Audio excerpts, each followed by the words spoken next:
Ciao, Maeve. I'm going to read a book called Amy Goes Fishing. I got this book as a Christmas present in 1980. Do you know how old I was in 1980? I was 3. Do you know anyone else who's 3 right now?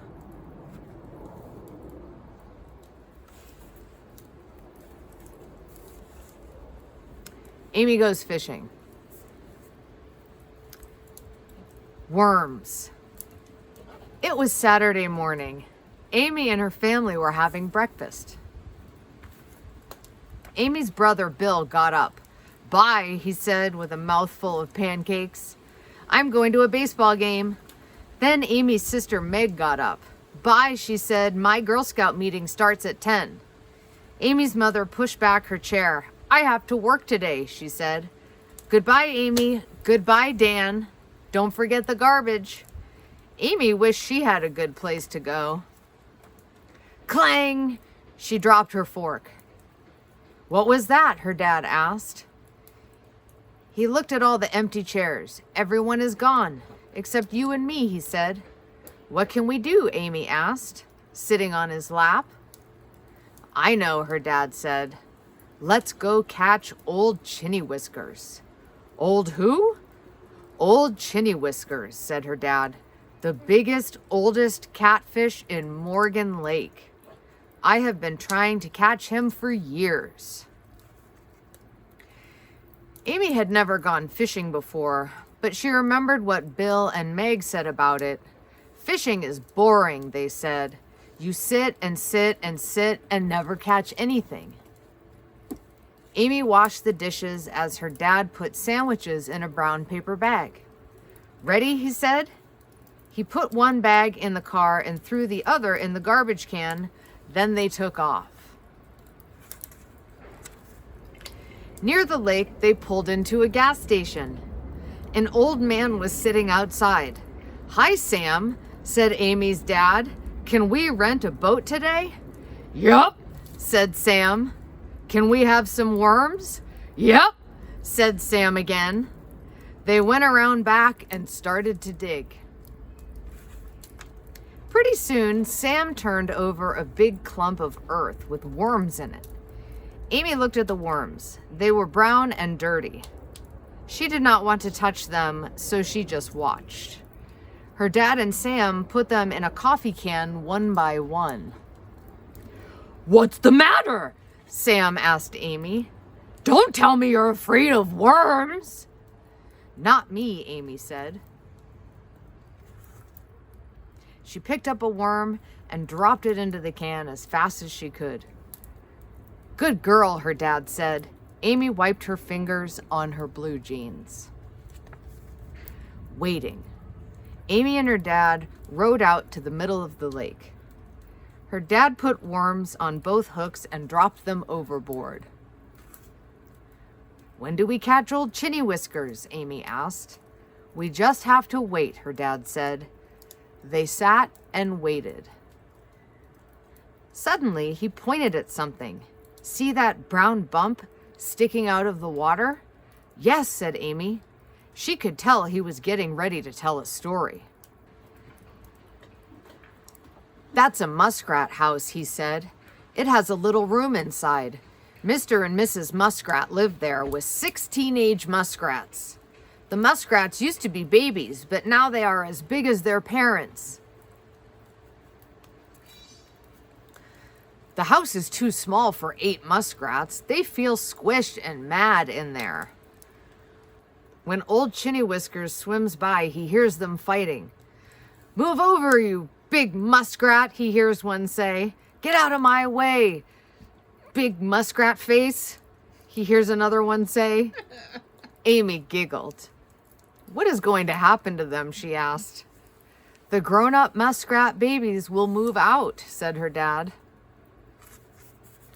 'They will build houses somewhere else and have their own babies.' 'Will they live happily ever after?' asked Amy. 'I hope so,' said her dad, and then he was quiet. That was a long story for him. Usually he was a very quiet man. Time passed. Bill and Meg were right. Sitting in a boat was boring. Amy felt like fooling around. "Be quiet," said her dad. "Don't jiggle, don't stand up, and don't rock the boat." Just then, Amy felt a tug on her fishing pole. "Yikes!" she yelled. She jumped up and leaned over. "Watch out!" her dad shouted. But it was too late. Splash! Amy fell into Morgan Lake. It was cold. Kicking and scrambling, she swam to the top of the water. Her father looked mad. "You're lucky you are a good swimmer," he said, "because you sure are not a very good listener." "I'm sorry," said Amy. "Do you want to go home?" asked her dad. Amy took off her wet sneakers and wrung out her shirt. Her father looked mad. "You're lucky you are a good swimmer," he said, "because you sure are not a very good listener." "I'm sorry," said Amy. "You want to go home?" asked her dad. Amy took off her wet sneakers and wrung out her shirt. "No," she said, "it's okay. I'll dry off." Amy picked up her fishing bowl. She looked at her dad. Then she picked up a worm and stuck it on the hook all by herself. Her dad didn't say anything, but he didn't seem so mad anymore. Lunch.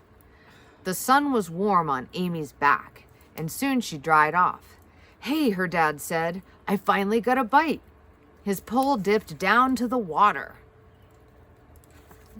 "It must be old Chinny Whiskers," he said. "No other fish can pull this hard." He reeled in his line and pulled on his pole. Then suddenly he stopped. "Oh, swell," he said. Out of the water came a big old black boot. Amy's dad threw the boot to the back of the boat. "With the luck we're having, Amy, we may as well have lunch." He rowed out to a little island. They tied up the boat and climbed to the top of a hill. Around them, they could see the whole lake. "Pass the lunch," Amy's dad said. Amy passed the bag. Why did it smell so funny? Her dad looked inside. "Oh, no," he said. Amy looked inside the bag. She saw orange peels, paper, and little bits of pancakes. "This is the garbage bag," she said, and then they both started to laugh. "What's so funny?" someone asked. They turned around. It was Sam from the gas station. "We brought garbage for lunch," said Amy. Sam laughed too. "Have some lunch with me," he said. "Today I caught 103 fish." 103 fish?" asked Amy. "That's right," said Sam. "You should have seen them. They were lining up, just waiting to be caught. Some backed off, swam fast, and leaped right into my boat." Amy looked at her dad. He was smiling, but he did not say a word.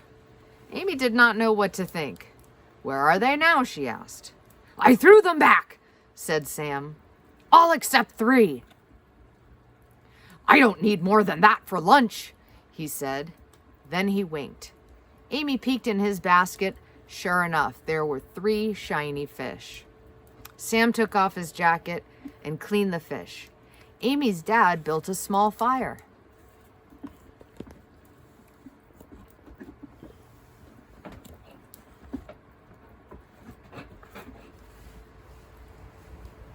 "See what's in the back pocket of my jacket," Sam told Amy. She unzipped the pocket and pulled out a piece of tinfoil, just the right size for cooking 3 fish. "Now see what's in the top left front pocket," he said. Amy took out a lemon. "Now the top right front one." Amy took out a salt shaker. Grilled fish, lemon, and salt. It was the best meal Amy had ever eaten. When she was done, she looked at the fish bones on her plate. "Did you catch old Chinny Whiskers?" she asked Sam. "Yep," he said, "but I threw him back." "Why?" asked Amy. "My dad has been trying to catch him for years." "Old Chinny Whiskers is my brother," said Sam. "He is old and he has whiskers just like me." "I see," said Amy, and in a way she did. Soon it was time to leave. Sam walked Amy and her dad back to their rowboat. As he pushed them off, he told Amy a secret. What did he say? Her dad asked, rowing away. You'll see, said Amy. Amy's fish. Amy picked up 2 fat worms and put them on her hook. That was Sam's secret. Use 2 worms at a time. They sat so quietly that Amy could hear her heart pound. She was sure that just under the boat were lots of fish. Big ones, little ones, different kinds and different colors. In the middle of all would be old Chinny Whiskers. Did Sam really catch 103 fish? She asked. Her dad only smiled. Amy didn't have time to ask again. She had a bite. Yikes, she said, but she did not jump up. She did not lean over. Amy sat still. Take it easy now, her dad said. Hold your pole firm. This time, Amy did as she was told. The fish pulled hard. Amy pulled back. Her pole bent so far over, she was afraid it would break in two. Just when she was about to let go, the fish stopped pulling. Good, said her dad. Now reel it in slowly. Amy felt the fish on the end of the line coming closer and closer and closer. Splash! The fish flipped out of the water. Plop! It fell right smack in her dad's lap. Good girl, he shouted. You just landed your first fish. Amy was amazed. She watched her dad take the hook out of the fish with his strong hands. And then he hit the fish fast on the head so it would die quickly and not suffer out of water. He held the fish up. It was silver. Is it old Chinny Whiskers? Asked Amy. Her dad smiled. No, it's a 10-inch perch, he said. A real beauty. Are you sure it's not old Chinny Whiskers? Amy asked. Does it have whiskers? He asked. No, said Amy happily. She reached over and touched the fish. It was wet and cold and a little prickly. Her dad rowed to shore. A 10-inch perch, he had said. A real beauty, he had called it. Maybe her mother would cook the fish with lemon and salt. Maybe Bill and Meg would ask all about it. It was fun, she said as they were driving home. What was fun? Asked her dad. Everything, said Amy. Worms and muskrats and old Chinny Whiskers and Sam and my first fish. Know what, Dad? What? Fishing isn't boring at all, said Amy. Never said it was, said her dad. Well, I hope you enjoyed Amy Goes Fishing. Until next time. Ciao, Maeve! What's that? Donald's chicken. Oh, yeah.